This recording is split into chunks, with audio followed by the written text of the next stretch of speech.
தந்தை மகன் தூயாவியாரின் பெயராலே.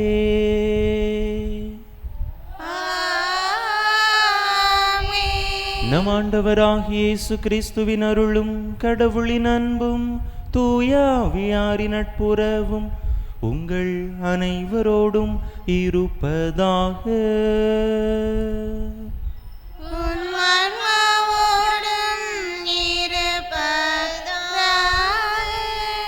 இயேசுவில் அன்பார்ந்த சகோதர சகோதரிகளே, மாதத்தினுடைய முதல் வெள்ளிக்கிழமை இயேசுவினுடைய திரு இருதயத்திற்கு ஒப்பு கொடுக்கப்பட்ட இந்த நாளில் தாமே நாம் மீண்டுமாக நம்முடைய இதயங்களை இயேசுவினுடைய திரு இருதயத்திற்கு ஒப்பு கொடுப்போம். அவருடைய இதயத்தில் காணப்பட்ட அனைவரையும் ஒன்றுபோல் நடத்தக்கூடிய, அனைத்து மனிதர்களும் சமமானவர்கள் என்பதை உணர்ந்து அனைவருக்கும் உரிய மதிப்பையும் மாண்பையும் கொடுத்து மனித நேயத்திற்கு குரல் கொடுப்பவர்களாக இருக்கக்கூடிய நல் மனதை இறைவன் தாமே நமக்கு தந்தருளும்படியாக இந்த தெய்வீக திருப்பலியிலே பக்தியோடு மன்றாடுவோம். தகுதியான விதத்தில் இந்த உயிருள்ள பலியை ஒப்பு கொடுக்க தடையாக இருக்கக்கூடிய நம்முடைய பாவங்கள், குற்றங்கள், குறைகள், பலவீனங்கள் அனைத்தையும் நினைத்து பார்த்து இறைவனிடத்திலே மன்னிப்பு வேண்டுவோம்.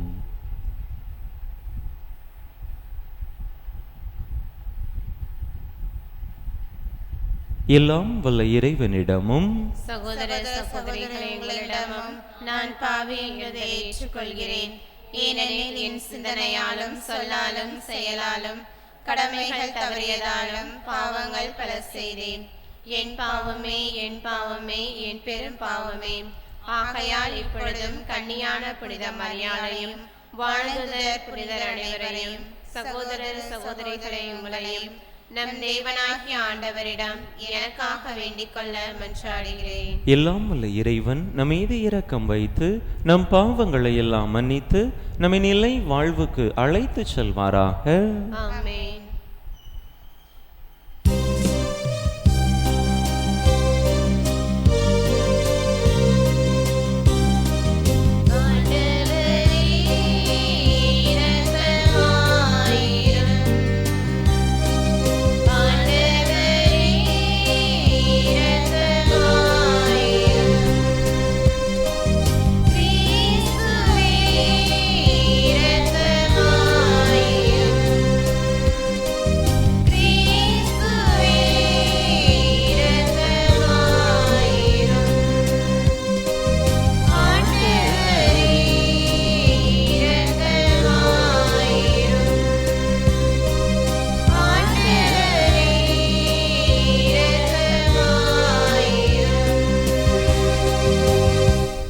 மன்றாடுவோமாக. எல்லாம் வல்ல இறைவா, அன்பார்ந்தவும் திருமகனின் இதயத்தை எண்ணி பெருமை கொள்ளும் நாங்கள் தம் அன்பினால் அவர் எங்களுக்கு புரிந்து வருகின்ற வியத்தகு நன்மைகளை நினைவு கூறுகின்றோ. இவ்வாறு விண்ணக கொடைகளின் ஊற்றாகிய அத்திரு இதயத்திலிருந்து பொங்கி வழியும் அருளை நாங்கள் பெற்றுக்கொள்ள தகுதி பெற செய்வீராக. உம்மோடு தூயாவியாரின் ஒன்றைப்பில் ஒரே இறைவனாய் என்றென்றும் வாழ்ந்து ஆட்சி செய்கின்ற எங்கள் ஆண்டவரும் உம் திருமகனுமாகி இயேசு கிறிஸ்து வழியாக உம்மை மன்றாடுகின்றோ.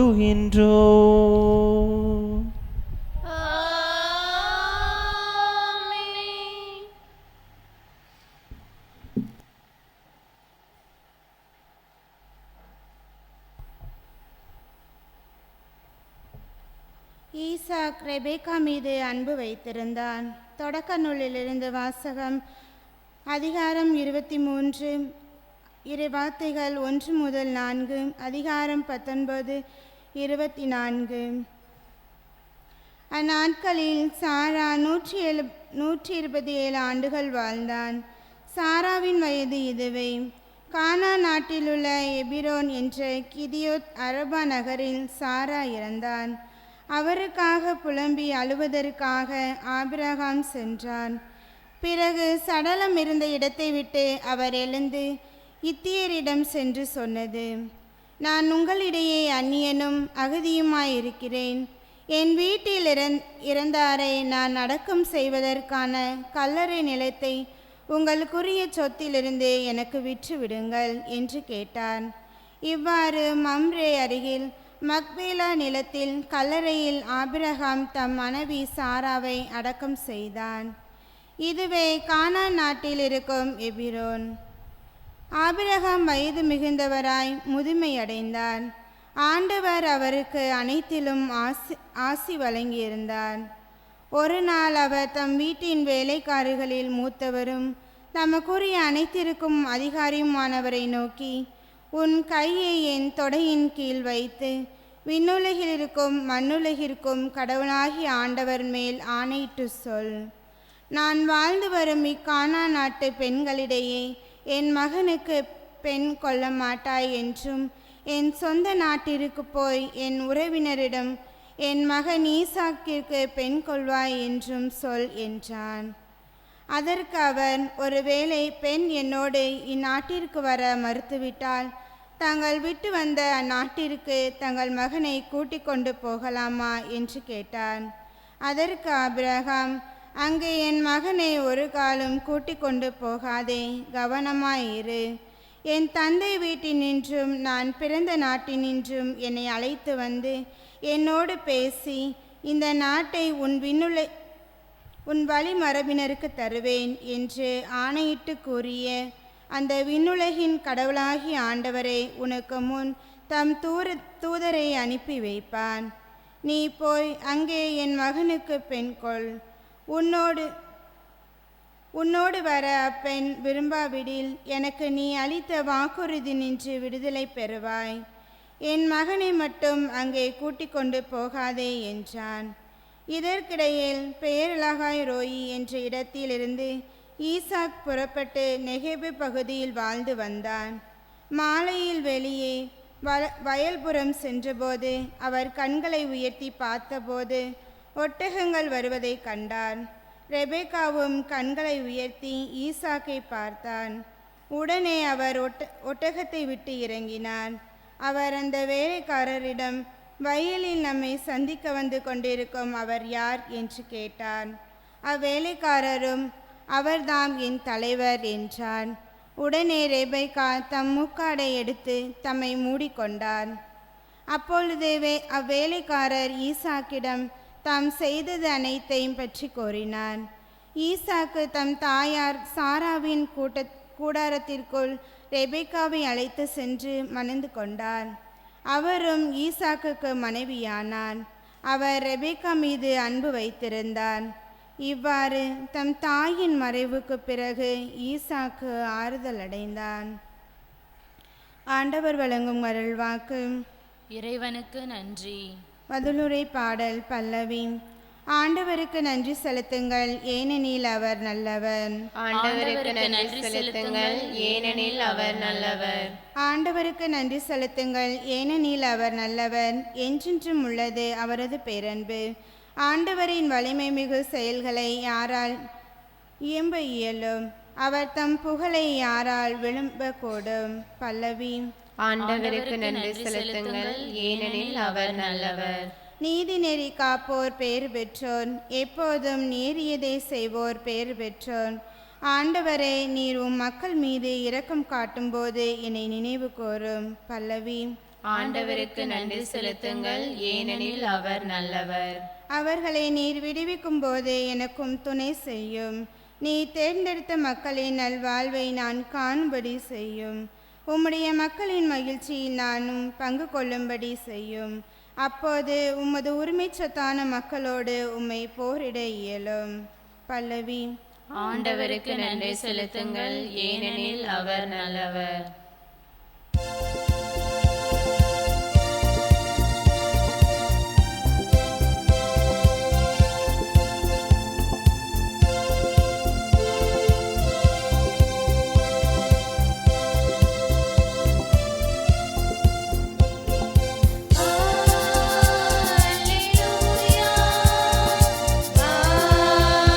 Alleluia.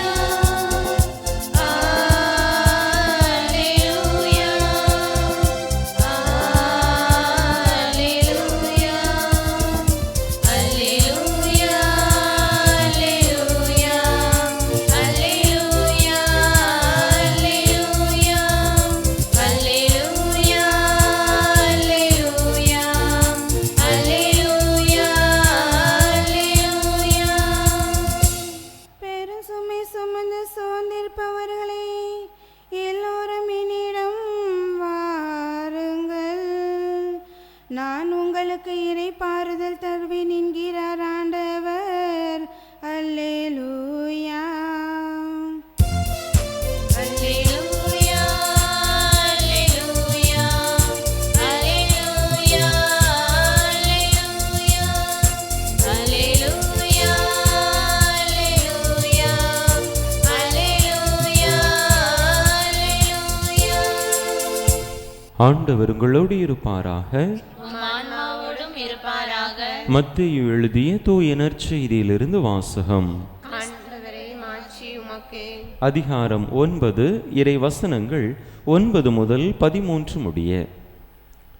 அக்காலத்தில் மத்தேயு என்பவர் சுங்கச்சாவடியில் அமர்ந்திருந்ததை இயேசு கண்டார்.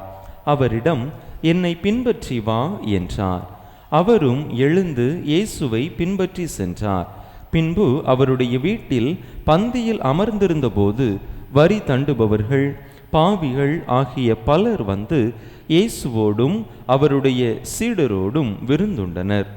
இதை கண்ட பரிசேயர் அவருடைய சீடரிடம், உங்கள் போதகர் வரி தண்டுபவர்களோடும் பாவிகளோடும் சேர்ந்து உண்பது ஏன் என்று கேட்டனர்.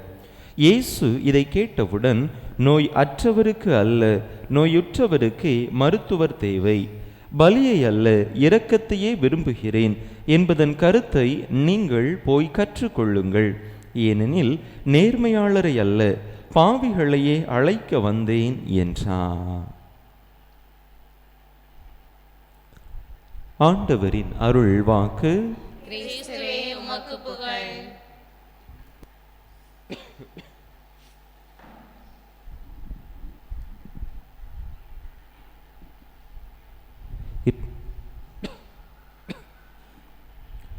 இயேசுவில் அன்பார்ந்த சகோதர சகோதரிகளை, சில மாதங்களுக்கு முன்பதாக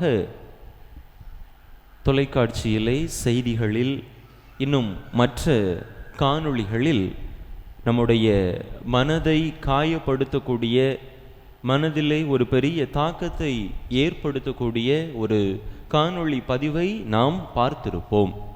மத்திய பிரதேசத்தில் நடந்த அந்த நிகழ்ச்சி ஒரு தாங்க முடியாத, மனித இனத்தை பாழ்படுத்தக்கூடிய ஒரு கடுமையான ஒரு நிகழ்ச்சியானது அங்கே அரங்கேறியது.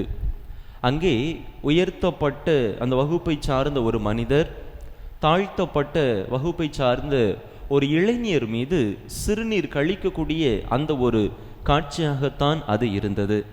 பார்ப்போரை பதைபதைக்க வைக்கக்கூடிய ஒரு காட்சி. எந்த அளவிற்கு ஒரு மனிதர் இன்னொரு மனிதரை மதிக்கிறார் என்பதற்கான ஒரு துர்மாதிரிகையாக அந்த ஒரு காட்சியானது இருந்தது. எவ்வளவு வசதி வாய்ப்புகள் இருந்தாலும், எப்படிப்பட்ட ஒரு நிலையிலே சமூகத்திலே வாழ்ந்தாலும் கூட, ஒவ்வொரு மனிதருக்கும் அதே மதிப்பும் மாண்பும் உண்டு என்பதை மறந்து நிகழ்த்தப்பட்ட, அரங்கேற்றப்பட்ட அந்த கொடிய நிகழ்வு பலருடைய கண்டனத்துக்கும் உரியதாக இருந்தது. அன்பு மக்களே, பல நேரங்களில் பல மனிதர்களுடைய எண்ணங்கள் இப்படிப்பட்டவையாகத்தான் இருக்கின்றன. நாங்கள் உயர்த்தப்பட்டவர்கள், உயர்ந்தவர்கள், மேல்குடி வர்க்கத்தினர், நாங்கள் நினைத்தால் எதையும் எங்களால் செய்ய முடியும், எல்லாரும் எங்களுக்கு கீழ் உள்ளவர்கள் என்று பிற மனிதர்களை தாழ்வாக நினைக்கக்கூடிய ஒரு மனப்பாங்கு பலரிடத்திலும் காணப்படுகின்றது. இப்படிப்பட்ட ஒரு மனப்பாங்கைத்தான் இன்றைய நற்செய்தியிலே ஆண்டவர் சாடுவதாக பார்க்கின்றோம். இதே ஒரு மனநிலைதான் பரிசேயர்களிடத்திலே காணப்பட்டது. நாங்கள்தான் சட்டங்களை நுணுக்கமாக கடைபிடிப்பவர்கள், மற்றவர்கள் அனைவரும் எங்களுக்கு கீழ்தான், யாரும் எங்களைப் போல உயர்ந்தவர்கள் அல்ல என்கின்ற ஒரு எண்ணத்தில்தான், கண்ணோட்டத்தில்தான் அவர்கள் தங்களுடைய வாழ்க்கையை வாழ்ந்து கொண்டிருந்தார்கள், தங்களுடைய செயல்களை அமைத்து கொண்டிருந்தார்கள். எனவேதான் பாவிகளாக இருக்கலாம், வரி தண்டுபவர்களாக இருக்கலாம், அவர்கள் நேரிய வழியிலே நடந்தாலும் கூட இவர்களுடைய பார்வையில் அவர்கள் தவறு செய்பவர்களாக, கீழானவர்களாகவே கருதப்பட்டார்கள். ஆண்டவர் அங்கே வரி தண்டுபவரான மத்தேயுவை அழைத்து அவருடைய வீட்டிலே உண்ணக்கூடிய அந்த சூழ்நிலையில் இந்த பரிசேயர்களால் அதனை ஏற்றுக்கொள்ள முடியவில்லை. இந்த சமூகத்திலே நாங்கள் மட்டும்தானே மதிப்புடையவர்கள், மாண்புடையவர்கள், இப்படிப்பட்ட ஒரு பாவி இடத்திலே, வரி தண்டுபவரிடத்திலே ஆண்டவர் நீர் எவ்வாறு உணவருந்தலாம் என்று அங்கே ஆண்டவரையே அவர்கள் கேள்விக்கு உட்படுத்துவதை நாம் பார்க்கின்றோம். அன்பு மக்களே, நாம் வாழக்கூடிய இந்த சமூகத்திலே நாம் ஆண்டவரின் சாட்சிகளாக, அவருடைய கரங்களின் நீட்சிகளாக வாழ அழைக்கப்படுகின்றோம். மனித எடுத்த கடவுளாக இருந்த நம்முடைய ஆண்டவர் எந்த ஒரு சூழ்நிலையிலும் மனிதர்களை அவமதிக்கவில்லை. மனிதர்களுக்கு தகுந்த மதிப்பை, மாண்பை கொடுத்து அவர்களுடைய நிலை உயர்வதற்காக அவர் குரல் கொடுத்தாரே அன்றி எந்த சூழ்நிலையிலும் அவர் யாரையும் குறைத்து பேசவில்லை, யாரையும் அவர் மனம் புண்படும்படியாக நடந்து கொள்ளவில்லை. அன்பு மக்களே, அவருடைய அன்பு பிள்ளைகள் நாமும் இதனை நாம் வாழக்கூடிய இந்த சமூகத்திலே நடைமுறைப்படுத்த அழைக்கப்படுகின்றோம். அன்று தொடங்கி இன்று வரை மனிதர்களுக்கு எதிரான அடக்குமுறைகளும் ஆதிக்கங்களும் குறைந்த பாடில்லை, அதிகரித்து கொண்டேதான் இருக்கின்றனவே தவிர அவை குறைவதற்கான வாய்ப்பை இருந்த பாடில்லை. இந்த சூழ்நிலையில் நாம் நம்மால் இயன்ற மட்டும் நம் வாழக்கூடிய பகுதியிலே இப்படி மனித நேயத்திற்கு குரல் கொடுப்பவர்களாக, எங்கெல்லாம் மனிதத்திற்கு எதிரான அநீதிகள், அக்கிரமங்கள் அரங்கேறுகின்றனவோ அங்கே அதற்கு எதிராக குரல் கொடுப்பவர்களாக இருப்போம். அதற்கு முதலிலே நாம் மனித நேயத்தை உயர்த்தி பிடிப்பவர்களாக, மனிதர்களுக்கு உரிய மாண்பு கொடுப்பவர்களாக இருக்க வேண்டும். எனவே அந்த ஒரு மனநிலையை நம்மிலேயும் வளர்த்து கொள்ள முயற்சி செய்வோம். பவுலடிகளார் ரோமியருக்கு எழுதிய திருமடலிலே 12வது அதிகாரம் 10வது இறை வசனத்திலே அருமையாக சொல்லுவார், பிறர் உங்களை விட மதிப்புக்கு உரியவர் என எண்ணுங்கள் என்று சொல்லுவார். மற்றவர்களுக்கும் மதிப்பும் மாண்பும் மரியாதையும் நாம் கொடுத்து பழகிவிட்டோம் என்று சொன்னால் நிச்சயமாக அப்படிப்பட்ட ஒரு சமத்துவ சமதர்ம சமுதாயத்தை ஆண்டவர் விரும்புகின்ற அந்த நல்ல ஒரு சமுதாயத்தை நம்மாலும் இந்த உலகிலே படைக்க முடியும். எனவே அப்படிப்பட்ட நல்ல ஒரு வாழ்க்கை வாழ, மனிதர்களை மதித்து அவர்களுக்கு உரிய மாண்பை கொடுத்து மனித நேயத்திற்கு குரல் கொடுப்பவர்களாக வாழக்கூடிய அந்த வரத்திற்காக தொடர்ந்து இந்த திருப்பலியிலே இணைந்து மன்றாடுவோம். ஆமென்.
சகோதர சகோதரிகளே, என்னுடைய உங்களுடைய இதுமான இப்பலி எல்லாம் வல்ல தந்தையாக இறைவனுக்கு ஏற்றதாகும்படி மன்றாடுங்கள்.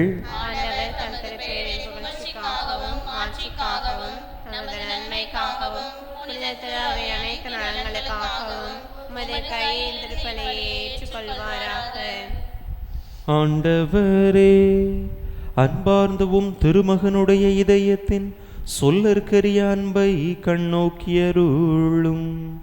அதனால் நாங்கள் ஒப்பு கொடுப்பது உமக்கு உகந்ததாகி எங்கள் பாவங்களுக்கு கழுவாயாக அமைய அருள் புரிவீராக. எங்கள் ஆண்டவராகிய கிறிஸ்து வழியாக உம்மை மன்றாடுகின்றோ.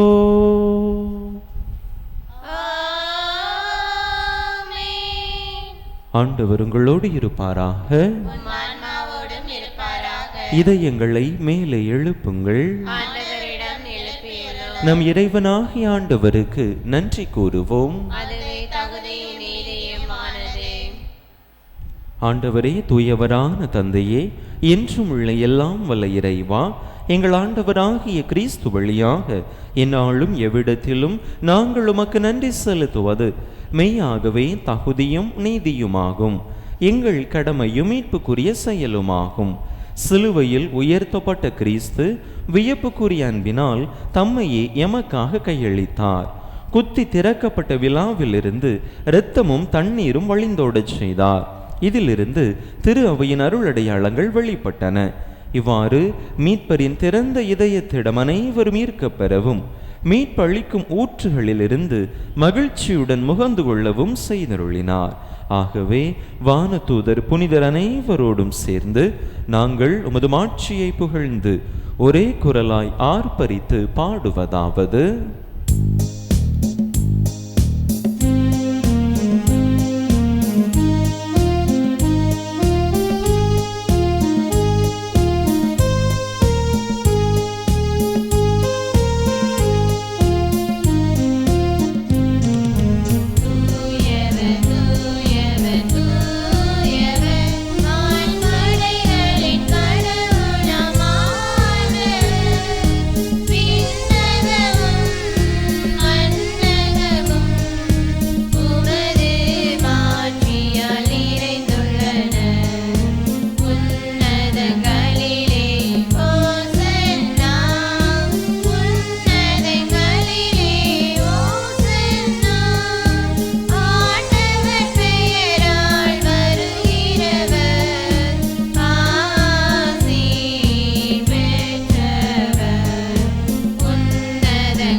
ஆண்டவரே, நேர்மையாகவே தூயவர், தூய்மை அனைத்துக்கும் ஊற்று. ஆகவே உம்முடைய ஆவியை பொழிந்து இக்காணிக்கைகளை தூய்மைப்படுத்த உம்மை வேண்டுகின்றோம். இவ்வாறு எங்கள் ஆண்டவர் இயேசு கிறிஸ்துவின் உடலும் இரத்தமுமாக எங்களுக்கு இவை மாறுவனவாக.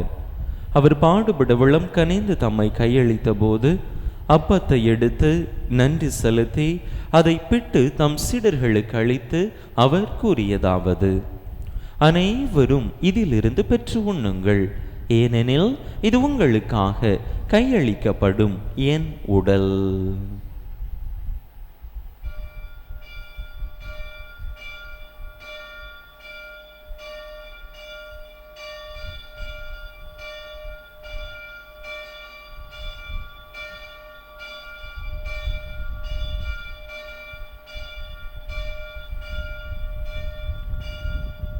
அவ்வண்ணமே இரவு விருந்தை அருந்திய பின் கிண்ணத்தையும் எடுத்து மீண்டும் உமக்கு நன்றி கூறி தம் சீடர்களுக்கு அளித்து அவர் கூறியதாவது: அனைவரும் இதிலிருந்து பெற்று பருகுங்கள், ஏனெனில் இது புதிய நிலையான உடன்படிக்கைக்குரிய என் இரத்தத்தின் கிண்ணம்.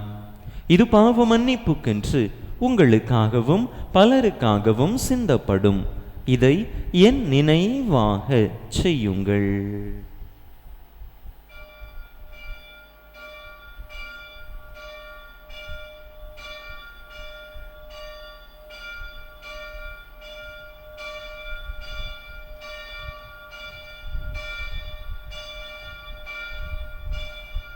நம்பிக்கையின் மறைபொருள்.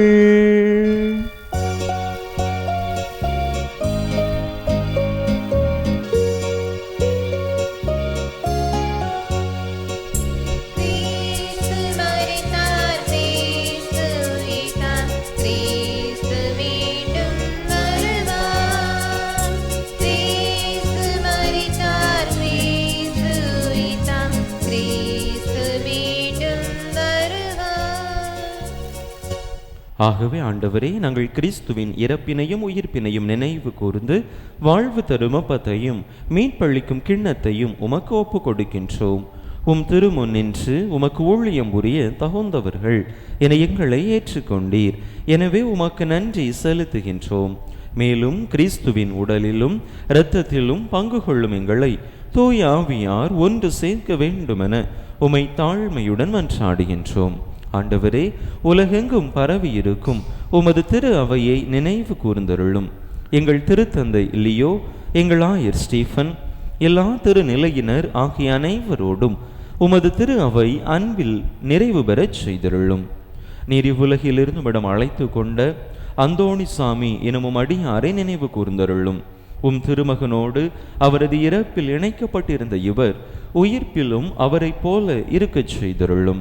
மேலும் உயிர்த்தெழும் எதிர்நோக்குடன் துயில் கொள்ளும் எங்கள் சகோதர சகோதரிகளையும் இறந்தோர் அனைவரையும் இரக்கத்துடன் நினைவு கூர்ந்து உமது திருமுக ஒளியினுள் ஏற்றருளும். எங்கள் அனைவர் மீதும் இரக்கமாயிரும். கடவுளின் கன்னித்தாயும் எங்கள் பாதுகாவலியுமான புனித ஜெபமாலை அன்னை, அவருடைய கணவரான புனித யோசேப்பு, புனித திருத்தூதர்கள், இவ்வுலகில் உமக்கு உகந்தவராயிருந்தோர் ஆகிய புனிதர் அனைவருடனும் நாங்கள் நிலை வாழ்வில் பங்கு கொள்ளும் தகுதி பெற்று திருமகன் இயேசு கிறிஸ்து வழியாக உமை புகழ்ந்தேத்தும் வரமருள உமை மன்றாடுகின்றோம்.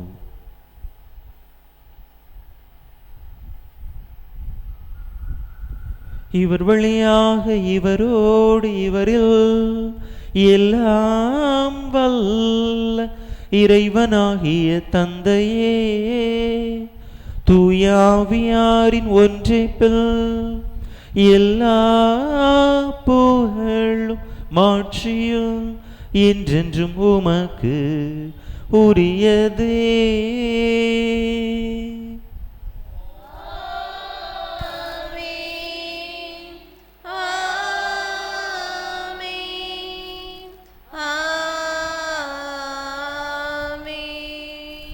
மீட்பரின் கட்டளையால் கற்பிக்கப்பட்டு இறை படிப்பினையால் பயிற்சி பெற்ற நாம் துணிந்து சொல்லுவோம். பெயர் தூயதென போற்ற பெறுக. உமது ஆட்சி வருக. உமது திருவிழம் விண்ணுலகில் நிறைவேறுவது போல மண்ணுலகிலும் நிறைவேறுக. எங்கள் அன்றாட உணவை இன்று எங்களுக்கு தாரும். எங்களுக்கு எதிராக குற்றம் செய்வோரை நாங்கள் மன்னிப்பது போல எங்கள் குற்றங்களை மன்னியும்.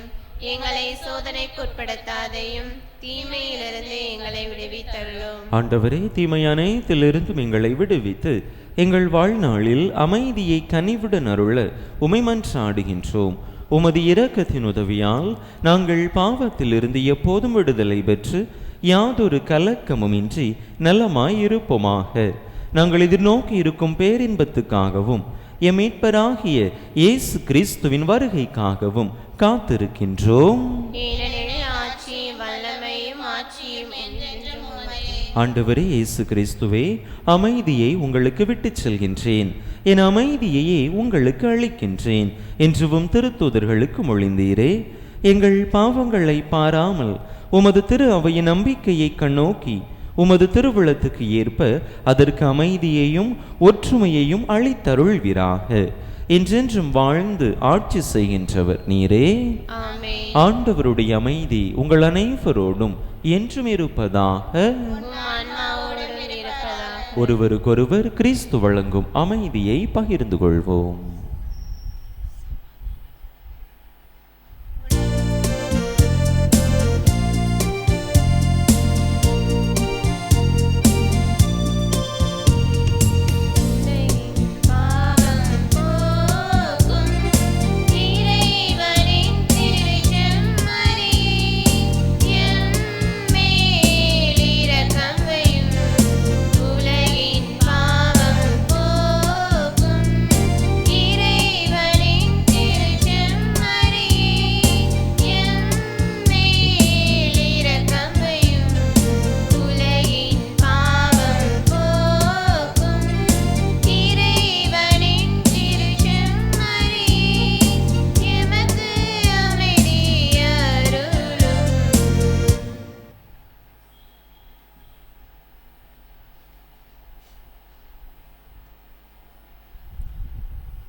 இதோ இறைவனின் செம்மறி, இது உலகின் பாவங்களை போக்குகின்றவர்.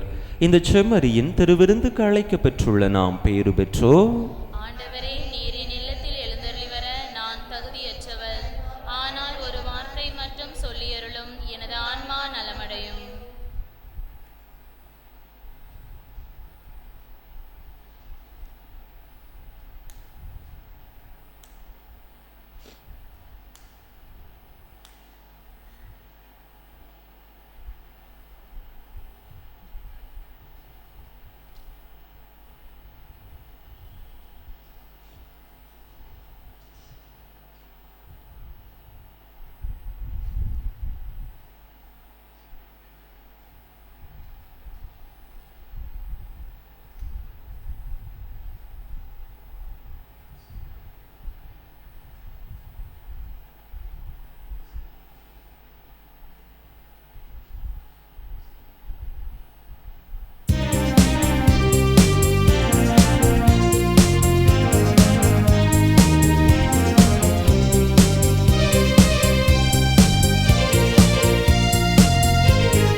நம்பிக்கைக்காக உமக்கு நன்றி.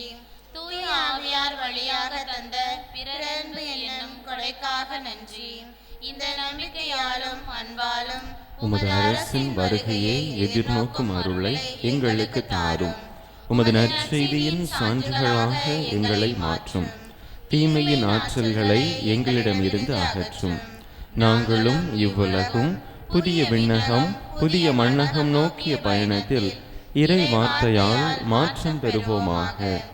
இந்த யூபிலி கொண்டாட்டத்தின் அருள் எதிர்நோக்கின் திரு பயணிகளாகிய எங்களை வழி நடத்தட்டும். விண்ணக செல்வங்களுக்கான ஆர்வத்தை எம்மில் தூண்டி எழுப்பட்டும். எம் மீட்பர் இயேசுவின் மகிழ்ச்சியும் அமைதியும் உலகை நிரப்புவதாக. மூவொரு கடவுளே, உமக்கே மாட்சி, உமக்கே புகழ், உமக்கே நன்றி. ஆமென். அன்பு மக்களே, இன்று மாலை 6:30 மணிக்கு ஜெபமாலையும் அதனைத் தொடர்ந்து நற்கருணை ஆராதனையும் நடைபெறும்.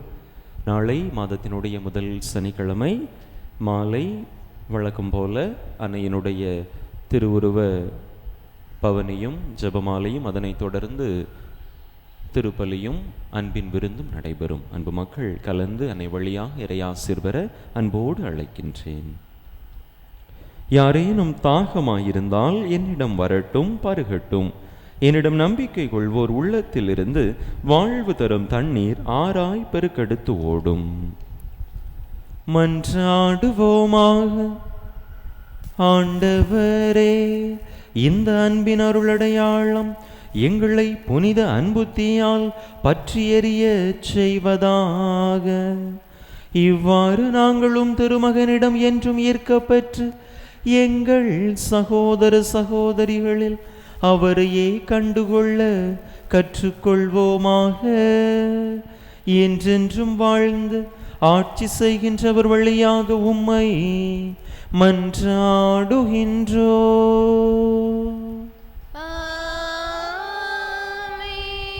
ஆண்டவர் உங்களோடு இருப்பாராக.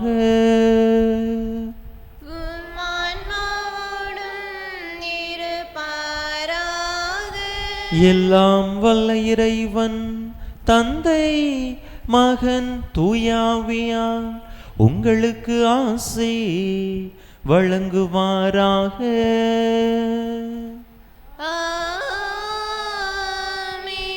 இறையாசிரை நிறைவாக பெற்றவர்களாக சென்று வாருங்கள். திருப்பலி நிறைவேறிற்று.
திருப்பலியை நிறைவேற்றிய பங்கு தந்தை அவர்களின் ஆன்ம நலனுக்காகவும் உடல் நலனுக்காகவும் அருள் சகோதரிகளின் உடல் உள்ள நலனுக்காகவும் அவர்களது பணி சிறக்கவும் திருப்பலியில் பங்கேற்ற ஒவ்வொருவரின் குடும்ப நலனுக்காகவும் பிள்ளைகளின் நற்படிப்பிற்காகவும் வேண்டிக் கொள்வோம்.